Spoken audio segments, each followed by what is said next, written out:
recent execution gone awry in Oklahoma has been attracting a lot of attention.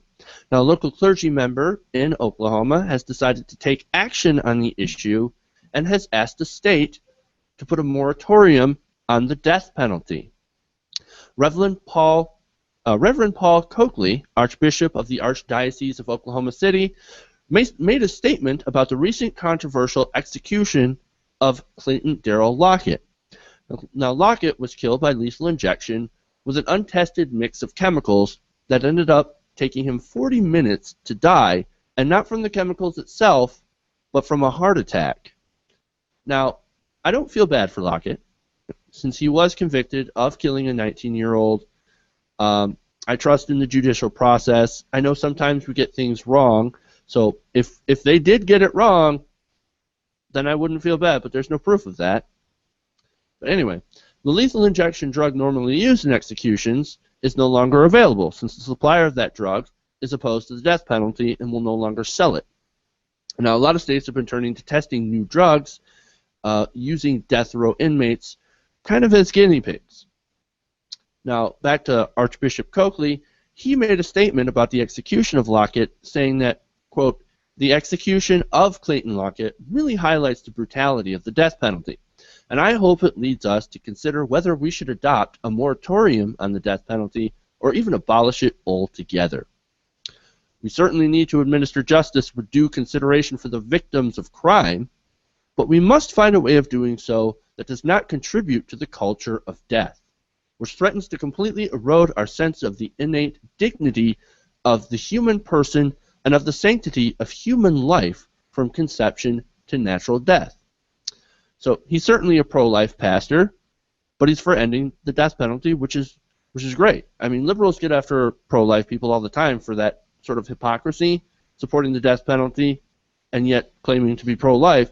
So for that pastor to not have that hypocrisy, that's refreshing. That's really refreshing to me.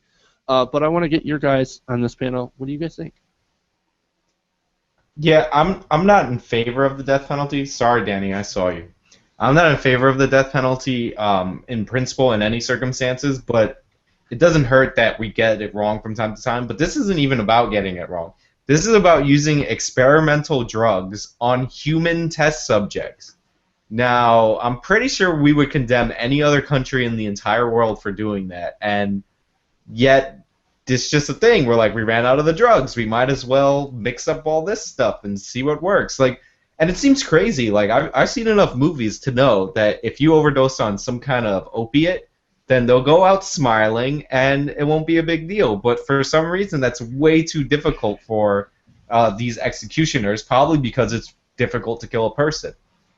Now, the pastor asking for a moratorium, like, I think it's a good thing, but, like, they were killing people before. Like, if he was he's not anti-death penalty. He's anti-noticeable death penalty. Like, it's this weird issue we have in this country with sanitizing, like, evil, quote-unquote, that if we're going to kill somebody, we're going to kill them, but we're going to make it really, really nice so that you don't think about it. You know, they shut the curtain on this execution so that the people in the audience didn't get to see it because they're afraid that if people see the consequences of the policies that they support, they might change their mind. Now, I'm pretty sure that the government should be transparent and maybe just show everybody. Like, maybe we should put these on TV, although that might have, like, horrible implications with crazy people. But, like, people need to see that you're killing a human person. Like, it's not magical drugs that make them go off into the la-la, never-come-back land. Like, you're killing them. All right, so Sean is right and Sean is wrong, which for Sean, we'll call that a win. But all right, so first off, like he has an excellent point about the fact, and we've talked about this in a previous death penalty story a while back. Our loyal listeners will remember that. I remember Dan, poor Dan's just face being like, "Whoa!" whenever I said this. But like, yeah, I mean, if the brutality is not in the way we kill people. The brutality is the fact that we think it's okay to kill people as part of our justice system. And so, like, if you shoot someone in the head, odds are they're going to die as quickly and as painlessly as if you lethal inject them. And there's just a complete gap in logic where we say one is archaic and brutal and barbaric, and one is A-okay. And so, like that. So to that point, what Sean's saying, I completely agree with. Everything else Sean said is completely wrong. This guy is not anti. I forget exactly how Sean worded it because I don't normally listen when Sean speaks. But this guy is anti-death penalty, generally speaking, and he's using the fact that there is some public outrage because of that cognitive dissonance and disconnect that we have over public execution. And he realizes, like, hey, I've got a lightning rod. Now's my time to make a stance. If you look at his comments and what he really says very little, if not flat out nothing, about the very unfortunate circumstances of this botched execution. I want to read some of his quotes. This is, I guess, the only part you could say where he does actually speak to that. It's that the execution of Clayton Lockett really highlights the brutality of the death penalty, and I hope it leads us to consider whether we should adopt a moratorium on the death penalty or even abolish it altogether. So you can't say he's not anti-death penalty because he's wanting to abolish the death penalty. But he exactly what I said, he's saying, like, this specific event is the kind of thing that can polarize people to get their heads out of their arses and, do the right thing. Once we recover our understanding that life is a gift from our Creator, wholly unearned and wholly unmerited by any of us, we will begin to recognize that there ought to be very strict limits to the legitimate use of the death penalty. And I would say, this is not part of the quote, but at best, if not to completely abolish it altogether. The point here is that coming from a Christian worldview, we don't get to make the call on who gets to live and who gets to die. Now, that doesn't mean when somebody else makes that call, you have a murder, somebody else decides someone doesn't get to live and they murder them. That doesn't mean you don't, seek justice. But the idea that just like, I'm going to kill you back is justice is not only, would we say, a completely unprogressive idea, but myself and the Archbishop would say is a completely unchristian idea. And I want to point out one last thing. This guy's not just a local pastor. This is what's really encouraging about this. I mean, not to downplay any local pastors that make this same kind of stance. This is an archbishop. Depending on Catholic ranking is really complicated, but depending on how you want to rank it, this guy is either one rank or two ranks removed from the Pope. This is a leader in the Catholic Church, coming out and making a very public, very strong stand and saying we need to stop this. And that is very, very encouraging. So, wow, a religious figure who's not only against early term, but also against late term abortion. Way the fuck to go. Anyway, but the testing on human beings, and we're not even going to get into the fucking willful blindness or cognitive dissonance of people supporting a system for which they don't trust, but yet support the death penalty to execute you is rather asinine. But at that point, 40 minutes to die. I mean, it's a fucking military firing squad is more humane. And then again, the fact that we make a show of it where we have a display and a curtain and the glass where you get to actually sit and watch someone die. I mean, at that point, you're like, what the fuck are we doing? Right. How does that make you feel any better? It don't, but it just, we want to have this blind faith, right? The system, in a way, most of our, Sean will agree with me on this, it has to do with us putting our faith in a construct for which we take very little part in, and hoping for it to solve all of our problems, and regarding everything from taxation all the way down to our execution policy. Is people figure, oh, you do this, the system, they don't care that 13% of them are innocent that we execute in this country at all.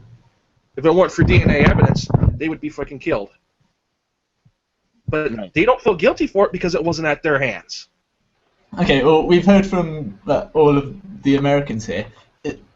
From a European perspective, it still seems mental to us, and at least mental to me, that the vast majority of people, in fact, I'm not sure whether it's the vast majority, but at least a large swathe of the populace in America is perfectly happy for the state to execute people, in no matter which way it is, whether it's firing squad, you've got one state trying to have gas chambers to kill people, which is just horrific, and even as an idea that's being floated, it just seems ludicrous. Like the entire culture, kind of mindset in America, we're quite happy for people to die because there's a certain sense of disconnect. I think it's what Danny was saying, that it's probably not going to affect us. And yeah, I don't like evil people, and if they're a murderer, then fine. As long as I don't have to see it. And yes, there are some people, and there is some sort of sick culture where people are going to go along to these things and get the popcorn out and watch these people die on the gurney. And for me, like with the whole kind of like chemical issue, kind of they are just essentially medically testing on these people, which is immoral to the nth degree. I believe it's also seems like it would be unconstitutional. That as well, and probably breaks a whole ton of like UN resolutions, no doubt, and cruel and unusual. Oh, not that we care. No, not that we care about doing that here in America.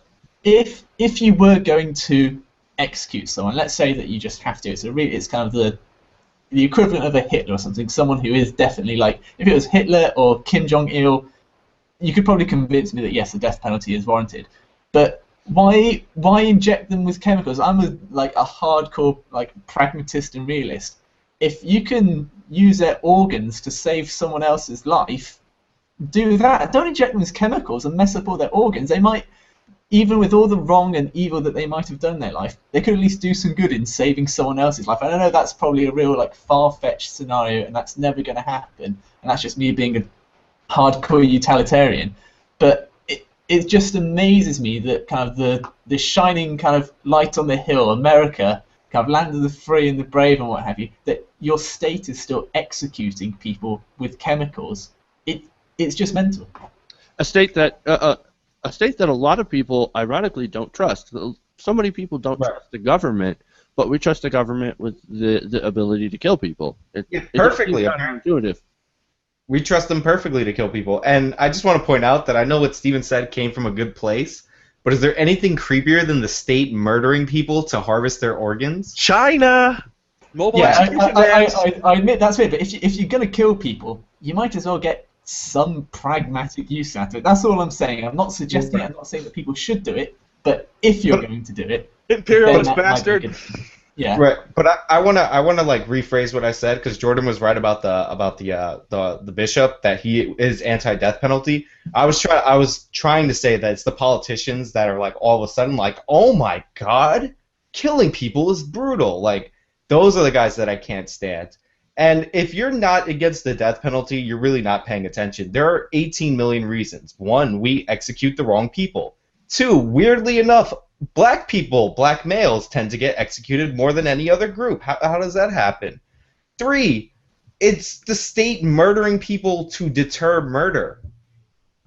4, you're injecting them with experimental chemicals. 5, because I said so.